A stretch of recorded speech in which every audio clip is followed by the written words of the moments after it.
বাংলাদেশের সর্বশেষ গুরুত্বপূর্ণ আপডেট সংবাদে আপনাকে স্বাগত। শুরুতেই সংবাদ শিরোনাম, পরে বিস্তারিত। শুরুতেই জানিয়ে দিব, ধানমন্ডিতে হামলায় আওয়ামী লীগ নেতার মৃত্যু।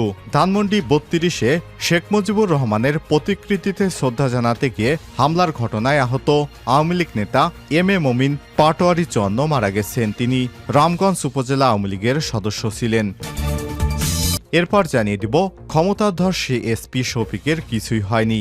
অর্থের বিনিময়ে জমি দখল করে নেওয়া, বালু ব্যবসা, প্লাস্টিক বাণিজ্য, মাদক ব্যবসায়ীদের আশকারা দেওয়া, ওসির কাছ থেকে ঘুষ নেওয়া এবং জুট ব্যবসা সহ নানা অভিযোগ গাজীপুরের সদ্য সাবেক পুলিশ সুপার এসপি কাজী শফিকুল ইসলামের বিরুদ্ধে কোনো কিছুই বর্তমান সরকার করেনি। তিনি এসপি থাকাকালীন পাড়া মহল্লার অলিতে গলিতে মাদকের বিস্তার ঘটিয়েছিলেন, অথচ এত কিছুর পরও এই এসপির এখনও সাজা হয়নি।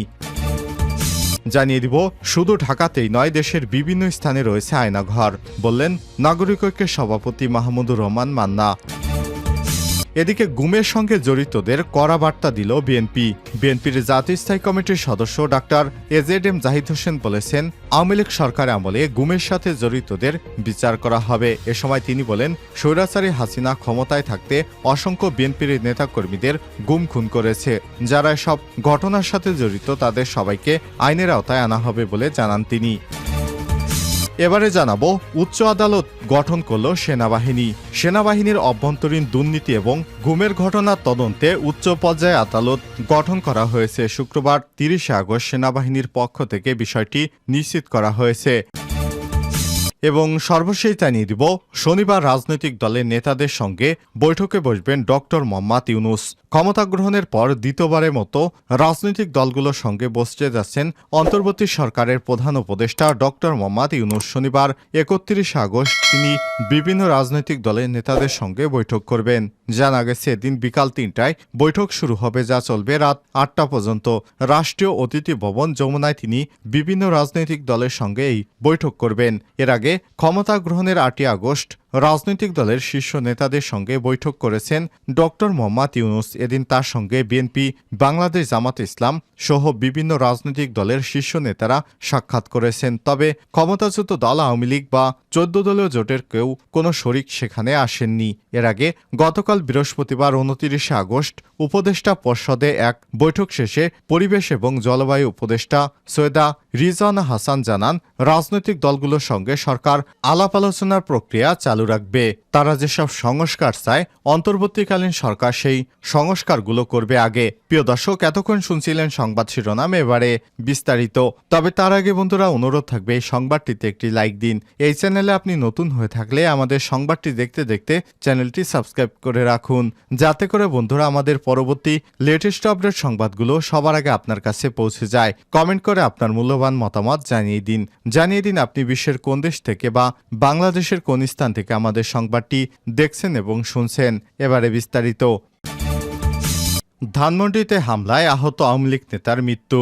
রাজধানী ধানমন্ডি ৩২-এ ১৫ আগস্টে বঙ্গবন্ধুর প্রতিকৃতিতে শ্রদ্ধা জানাতে গিয়ে হামলার ঘটনায় আহত আওয়ামী লীগ নেতা এম এ মমিন পাটোয়ারি ৫৪ মারা গেছেন। তিনি রামগঞ্জ উপজেলা আওয়ামী লীগের সদস্য ছিলেন। শুক্রবার ৩০ আগস্ট ভোর ৪টার দিকে রাজধানীর গ্রিন লাইফ হাসপাতালে চিকিৎসাধীন অবস্থায় তিনি শেষ নিঃশ্বাস ত্যাগ করেন। সকালে নিহত মমিন পাটোয়ারির ভাতিজা মুনতাকিম পাটোয়ারি তার মৃত্যুর বিষয়টি নিশ্চিত করেছেন। তার মৃত্যুতে লক্ষ্মীপুর জেলা আওয়ামী লীগ এবং অঙ্গ সংগঠনের বিভিন্ন পর্যায়ের নেতাকর্মীরা গভীর শোক প্রকাশ করেছেন। জানা গেছে, মমিন পাটোয়ারি কেন্দ্রীয় আওয়ামী লীগের সাবেক উপকমিটির সহ সম্পাদক, কেন্দ্রীয় ছাত্রলীগের সাবেক সমাজসেবা বিষয়ক সদস্য ছিলেন। তিনি জেলার প্রস্তাবিত কমিটির শিক্ষা বিষয়ক সম্পাদক ছিলেন।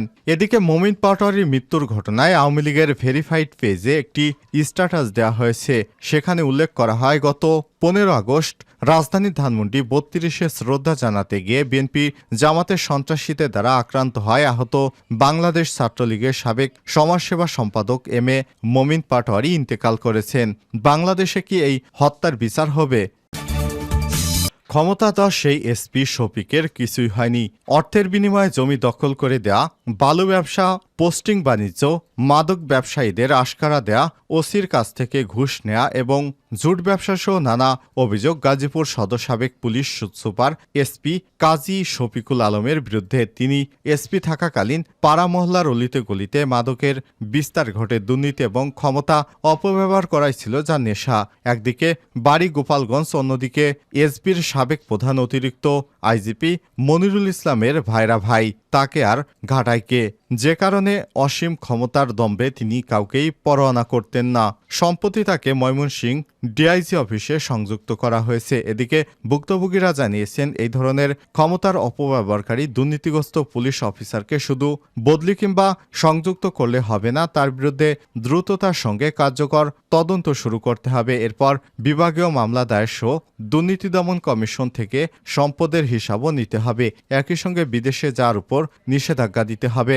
আওয়ামী লীগ সরকারের পতনের পর এসপি শফিকের ভাইরা প্রভাবশালী মনিরুল ইসলামকে বাধ্যতামূলক অবসর দেয়া হয়। মনিরুল এবং শফিকুল দুইজনের বাড়ি গোপালগঞ্জে হয় এবং শীর্ষ পর্যায়ের পুলিশ কর্মকর্তার আত্মীয় হয়। ধরাকে সরাজ্ঞান করতেন এসপি শফিকুল। সাধারণ মানুষ কোনো অভিযোগ নিয়ে তার কাছে গেলে কোনো পাত্তাই দিতেন না তিনি। গাজীপুরে এসপি হিসেবে যোগদানের মাস দেড়েকের মধ্যেই কালীগঞ্জের নগরী ইউনিয়নের উলুখোলা এলাকার 3.5 কোটি টাকা দিয়ে জমি কিনেন শফিকুল। খবর সংশ্লিষ্ট একাধিক সূত্রের। এভাবে শফিকুলের নামে একটি রিসোর্টে এক ব্যক্তিকে 10 দিন আটকে রাখা সহ জঘন্য অপরাধের দায় কোনোভাবেই শফিকুল এড়াতে পারে না। তাকে আইনের আওতায় আনার জন্য এলাকাবাসী আর্জি জানিয়েছেন।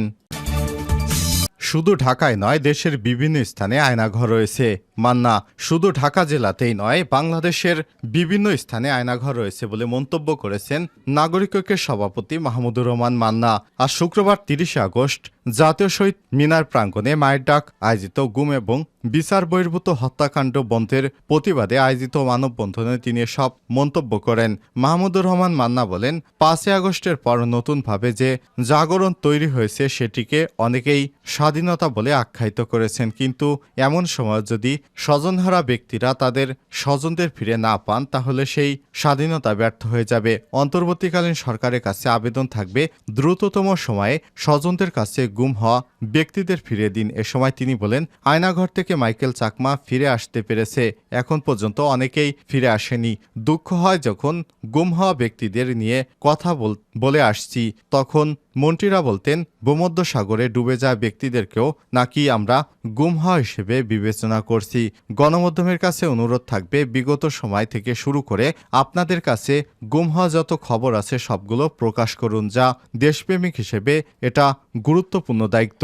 নাগরিক ঐক্যের সভাপতি বলেন, আয়নাঘর নিয়ে গণশুনানির আয়োজন করতে চেয়েছিলাম, কিন্তু তার জন্য নানাভাবে আমাদের বাধা দেওয়া হয়েছে। তবে আমরা চাই এটা গণশুনানির আয়োজন হোক। গুমসহ অবৈধ হত্যাকাণ্ডের জন্য দায়ী ব্যক্তিদের বিচার আমরা নিশ্চিত করতে চাই। আমরা কেবল মানুষ গুম করিনি, পুরো গণতান্ত্রিক ব্যবস্থাকে গুম করে দিয়েছি। এর সম্পূর্ণ দায়ভার বিগত ফ্যাসিস্ট শেখ হাসিনা সরকারের। গুমের সাথে জড়িতদের কড়া বার্তা দিল বিএনপি। বিএনপির জাতীয় স্থায়ী কমিটির সদস্য ডাক্তার এজেডএম জাহিদ হোসেন বলেছেন, আওয়ামী লীগ সরকারের আমলে গুমের সাথে জড়িতদের বিচার করা হবে। এ সময় তিনি বলেন, স্বৈরাচারী হাসিনা ক্ষমতায় থাকতে অসংখ্য বিএনপির নেতাকর্মীদের গুম খুন করেছে। যারা এসব ঘটনার সাথে জড়িত তাদের সবাইকে আইনের আওতায় আনা হবে বলে জানান তিনি। শুক্রবার 30 আগস্ট নয়াপল্টনে বিএনপির কেন্দ্রীয় কার্যালয়ে বন্যার্তদের জন্য দলীয় নেতাকর্মীদের কাছ থেকে ত্রাণ সংগ্রহ অনুষ্ঠানে সব কথা বলেন ডাক্তার জাহিদ হোসেন। ছাত্র জনতার আন্দোলনে বিএনপি নেতা কর্মীসহ যারা শহীদ হয়েছেন তাদের আত্মার মাগফিরাত কামনা করেন তিনি। পার্শ্ববর্তী দেশের কারণে বন্যা হয়েছে বলে অভিযোগ করেন তিনি বলেন, বিএনপির ভারপ্রাপ্ত চেয়ারম্যান তারেক রহমানের নেতৃত্বে দলটি বানভাসী ত্রাণ সহায়তা করছে। দলের নেতাকর্মীদের পাশাপাশি দেশবাসীকে বন্যার্তদের সহযোগিতায় এগিয়ে আসার আহ্বান জানান এই বিএনপি নেতা। এ পর্যন্ত বিএনপির পক্ষ থেকে 10 কোটি টাকার ত্রাণ দেওয়া হয়েছে বলেও জানান তিনি। উচ্চ পর্যায়ের আদালত গঠন করল বাংলাদেশ সেনাবাহিনী। সেনাবাহিনীর অভ্যন্তরীণ দুর্নীতি এবং গুমের ঘটনা তদন্তে উচ্চ পর্যায়ের আদালত গঠন করা হয়েছে। আর শুক্রবার 30 আগস্ট সেনাবাহিনীর পক্ষ থেকে বিষয়টি নিশ্চিত করা হয়েছে। সম্প্রতি এক সাক্ষাৎকারে অভিযুক্ত কর্মকর্তাদের বিষয়ে সেনাপ্রধান ওয়াকারুজ্জামান বলেছিলেন, এ বিষয়ে তদন্ত চলছে, তাতে দোষী সাব্যস্ত হলে অবশ্যই ব্যবস্থা নেওয়া হবে। অনেকেই এই বিষয়ে তদন্ত করছেন বলেও জানান তিনি। সেনাপ্রধান জেনারেল ওয়াকারুজ্জামান আরও বলেছিলেন, প্রমাণ ছাড়া কারো বিরুদ্ধে ব্যবস্থা নেওয়া যায় না। তদন্ত প্রক্রিয়াটি একটু ধীরগতিতে চলছে। এখানে বেশ কিছু বিষয় নিয়ে কাজ করতে হবে।